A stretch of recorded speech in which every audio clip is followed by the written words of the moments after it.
नमस्कार, आप देख रहे हैं कैपिटल टीवी उत्तर प्रदेश और मैं हूं युधिष्ठिर उपाध्याय। आयकर विभाग ने काले धन के कुबेर और अखिलेश के करीबी इत्र कारोबारी पुष्पराज जैन की सारी कुंडली खंगाल कर रख दी है, जिससे अखिलेश यादव भी घबराए हुए हैं, क्योंकि इस मामले में विदेशी एंगल और कैश के लेन देन को लेकर जो खुलासे हुए हैं उसने हड़कंप मचा दिया है। जी हाँ, कन्नौज कांड की गुत्थी अब सुलझती नजर आ रही है। कन्नौज में इत्र कारोबारी और समाजवादी पार्टी के एमएलसी पुष्पराज जैन समेत दो अन्य इत्र कारोबारियों के घर पर जारी छापेमारी के बाद आयकर विभाग की टीम ने पूरी कुंडली खंगाल दी है। आयकर विभाग की टीम ने बयान जारी कर बताया कि पुष्पराज जैन और अन्य इत्र व्यापारियों के कारोबार में कैश में लेन देन होता है और इससे रिकॉर्ड में शामिल नहीं किया जाता है।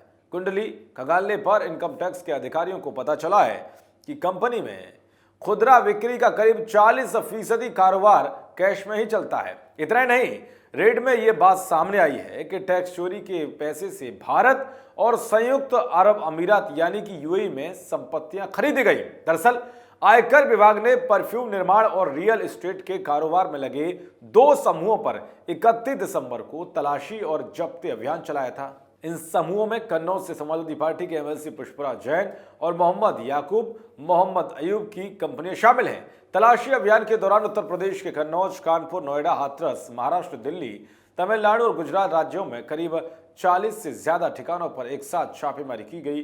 काफी समय तक चली रेड के बाद आयकर विभाग की टीम ने बताया कि कैसे हेरफेर करके काला धन छुपाया जाता था। तो उत्तर प्रदेश और मुंबई में पुष्पराज जैन के ठिकानों पर छापेमारी से पता चला है कि कंपनी इत्र की बिक्री, स्टॉक और खातों में हेराफेरी करके लाभ को खर्चे में तब्दील कर टैक्स की चोरी में शामिल थी।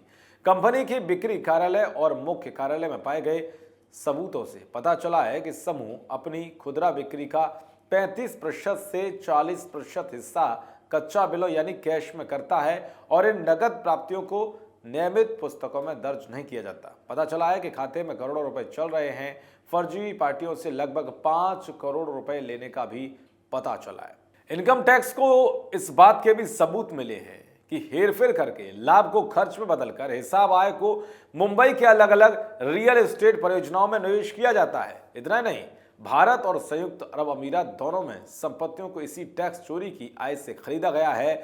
यह भी पता चला है कि समूह ने करोड़ों रुपए की कर की चोरी की है। स्टॉक इन ट्रेड को पूंजी में बदलने पर 10 करोड़ रुपए की आय की घोषणा नहीं की गई है। आयकर विभाग को रेड के दौरान ऐसे कुछ अहम दस्तावेज हाथ लगे हैं जो इस बात की पुष्टि करते हैं कि समूह के प्रमोटरों ने कुछ शैल कंपनियों को भी शामिल किया है और ये शैल कंपनियां भारतीय प्रमोटरों की ओर से चलाई गई और प्रतिबंधित की जाती है। ऐसी दो शैल कंपनियों के जरिए संयुक्त अरब अमीरात में एक विला के मालिक होने का पता चला, यानी कि ये कंपनियां उन पतों पर रजिस्टर की गई थी। ये भी पता चला है कि संयुक्त अरब अमीरात से समूह की शैल कंपनियों में से एक ने कथित तौर पर समूह की एक भारतीय इकाई में 16 करोड़ रुपए से ज्यादा की अवैध शेयर पूंजी पेश की है।